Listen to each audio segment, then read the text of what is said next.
బంగాళాఖాతంలో వాయుగుండం కారణంగా రెండు తెలుగు రాష్ట్రాలను భారీ వర్షాలు కురుస్తాయంటూ వాతావరణ శాఖ హెచ్చరించింది. అయితే విశాఖలో పరిస్థితి మరింత దారుణంగా ఉన్నట్లుగా తెలుస్తోంది. విశాఖలో ఉన్నటువంటి ప్రస్తుత పరిస్థితి హుదూద్ని తలపిస్తోంది అంటున్నారు. 40 నుంచి 50 కిలోమీటర్ల వేగంతో ఈదురుగాలులు వీస్తున్నాయి. అలాగే తీరం వైపు అలలు చాలా పెద్ద ఎత్తున ఎగిసిపడుతున్నాయి. గతంలో హుదూద్ సమయంలో ఎలాంటి వాతావరణం అయితే ఉందో ఇప్పుడు మళ్ళీ అలాంటి పరిస్థితులే కనిపిస్తున్నాయి అంటున్నారు. విపరీతమైనటువంటి గాలులు, మరోవైపు తీరానికి ఎగసిపడుతున్నటువంటి అలలు, భారీ వర్ష సూచనలతో విశాఖ వాసులు వణికిపోతున్న పరిస్థితి కనిపిస్తోంది. ఈ నేపథ్యంలో మరొకసారి గతంలో హుదూద్ లాంటి పరిస్థితులు మళ్ళీ కనిపిస్తున్నాయని, ఏం జరుగుతుందో అన్న భయంలో ప్రజలు ఉన్నారు. ఈ నేపథ్యంలో అసలు అక్కడ పరిస్థితి ఎలా ఉందో తెలుసుకుందాం. ఎందుకు ఇంత భయపడాల్సిన పరిస్థితి అవుతుంది? వర్షాలు మనం రెగ్యులర్గా చూస్తున్నాం, కానీ ఇప్పుడు ఉన్నటువంటి పరిస్థితులు మాత్రం కొంత భిన్నంగా ఉన్నట్లు కనిపిస్తోంది. శివరామకృష్ణ జాయిన్ అవుతున్నారు మా ప్రతినిధి. శివరామకృష్ణ, ప్రజెంట్ అక్కడ కండిషన్ ఏంటి? ఎందుకని మళ్ళీ హుదూద్ని ఒకసారి తలుచుకోవాల్సిన పరిస్థితి వస్తుంది? నందు, ఈ రోజు ఉదయం అయితే ఈ పశ్చిమ మధ్య బంగాళాఖాతంలో ఏర్పడిన తీవ్ర అల్పపీడన ప్రభావం బుధవారం నిన్నటి నుంచి వాయుగుండంగా అయితే పలబడింది. అయితే ప్రధానంగా ఈ రోజు 10-10:30 ప్రాంతంలో అయితే హుదూద్ని తలపించే విధంగా అయితే మొత్తం ఈదురుగాలు 40 నుంచి 50 కిలోమీటర్ల వేగంగా అయితే ఈ ఈదురుగాలు అయితే విస్తారంగా వీచే ఒక అరగంట సేపు మొత్తం భయాందోళన అయితే గురిపించింది. మళ్ళీ హుదూద్ని తలపించే విధంగా అయితే మొత్తం కొబ్బరి చెట్లు ఈ పక్క నుంచి ఆ పక్కకు మొత్తం గాలికి ఊగిపోయే పరిస్థితి అయితే ఏర్పడింది. అయితే ప్రస్తుతానికైతే మనకి 12:33 నిమిషాలు అయితే ప్రస్తుతానికైతే వాతావరణం అయితే నార్మల్గా అయితే ఉంది. అయితే వర్షం ఎప్పుడు పడే అవకాశం అయితే ఉంది. మొత్తం మేఘావృతం అయితే ఉంది. అయితే రాష్ట్రంలో వివిధ జిల్లాలకు వాయుగుండం ముప్పు పొంచి ఉందని చెప్పి వాతావరణ శాఖ అయితే వెల్లడించారు. అయితే పశ్చిమ మధ్య బంగాళాఖాతంలో ఏర్పడిన తీవ్ర అల్పపీడనం బుధవారం ఉదయం వాయుగుండంగా బలపడింది.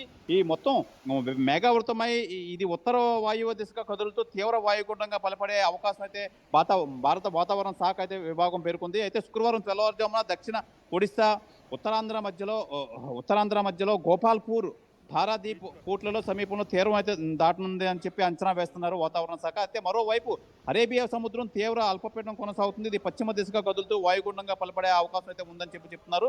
అయితే బంగాళాఖాతంలో బలపడిన వాయుగుండం ప్రభావంతో గురువారం రాష్ట్రంలో వివిధ ప్రాంతాల్లో అయితే విస్తారంగా వర్షాలు కురుస్తాయని చెప్పి అమరావతి వాతావరణ కేంద్ర రాష్ట్ర విపత్తుల నిర్వహణ సంస్థ అంచనా అయితే వేస్తున్నాయి. అయితే శ్రీకాకుళం, విజయనగరం, పార్వతీపురం, మన్యం, విశాఖపట్నం, అనకాపల్లి జిల్లా, అల్లూరు సీతారామరాజు, కాకినాడ, తూర్పుగోదావరి, అంబేద్కర్ కోనసీమ జిల్లాల భారీ నుంచి అతి భారీ వర్షాలు అయితే కురుస్తాయి. ఏలూరు, పశ్చిమ గోదావరి, కృష్ణా, ఎన్టీఆర్, గుంటూరు, బాపట్ల, పల్నాడు, ప్రకాశం జిల్లాలో అయితే భారీ వర్షాలు కురిసే అవకాశం ఉందని చెప్పి అయితే వాతావరణ శాఖ అయితే తెలిపారు.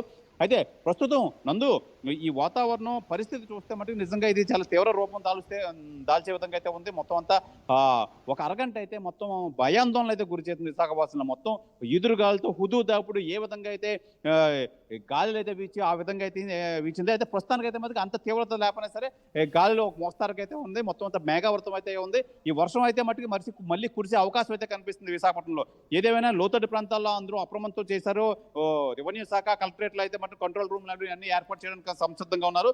అయితే డిజాస్టర్ మేనేజ్మెంట్ హోంశాఖ మంత్రి అనితే మొత్తం అధికారులందరికీ ఆదేశాలు ఇచ్చారు. ఈ వాతావరణ మార్పుల నేపథ్యంలో మొత్తం అందరూ అప్రమత్తంగా ఉండాలి. లోతట్టు ప్రాంతాల్లో ఉన్న వాళ్ళందరినీ సురక్షిత ప్రాంతాలకైతే తరలించాలని చెప్పి అధికారులకైతే సూచన చేశారు. అధికారులంతా అప్రమత్తంగా అయితే ఉన్నారు. మొత్తానికైతే వాతావరణం అయితే మటుకి ఏ నిమిషాన్ని వర్షం ఏ విధంగా పడుతుందని చెప్పి అంతా విశాఖ వాసులు అయితే భయాందోళనలో ఉన్నారు నందు.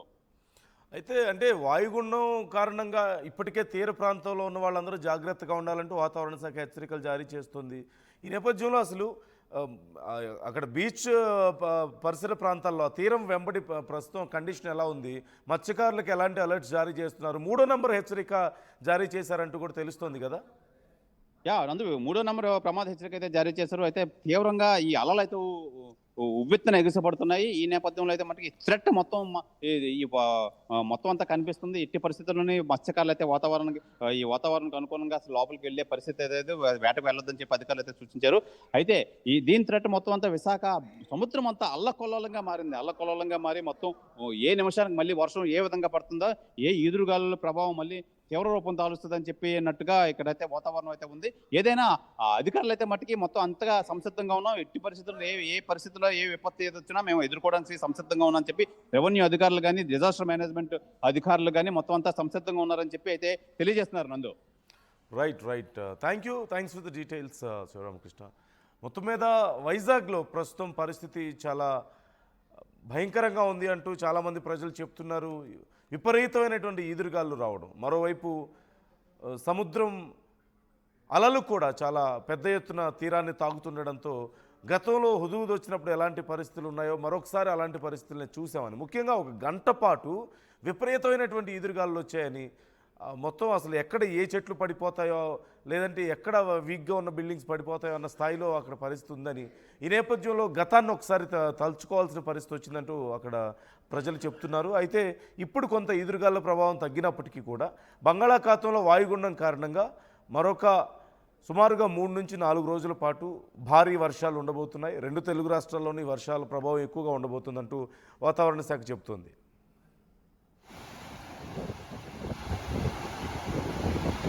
పిల్ల అవ్వలేదు కాబట్టి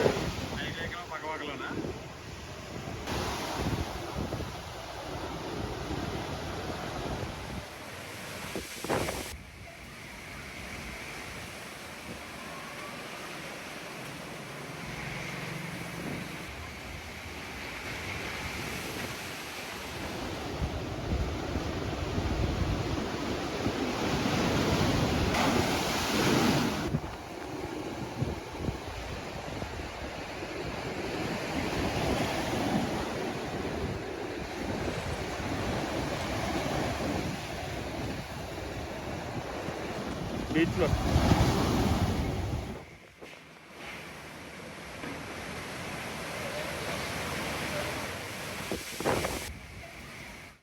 అందరికీ దసరా శుభాకాంక్షలు. వేగా జ్యువెలర్స్, వెలలేని వైభోగం, తరుగులేని నమ్మకం. ఆంధ్రప్రదేశ్, తెలంగాణ, USA. మా పాడి రైతు కుటుంబాలకు, కస్టమర్లకు, శ్రేయోభిలాషులకు విజయ డైరీ వారి దసరా శుభాకాంక్షలు. ఇట్లు Shri Chalasani Anjaneyulu, chairman, Krishna milk union. Tenali double horse వారి దసరా శుభాకాంక్షలు. తెనాలి డబుల్ హార్స్ గ్రూప్ రుచికరంగా ఉంటుంది, అనుబంధాల్ని పెంచుతుంది.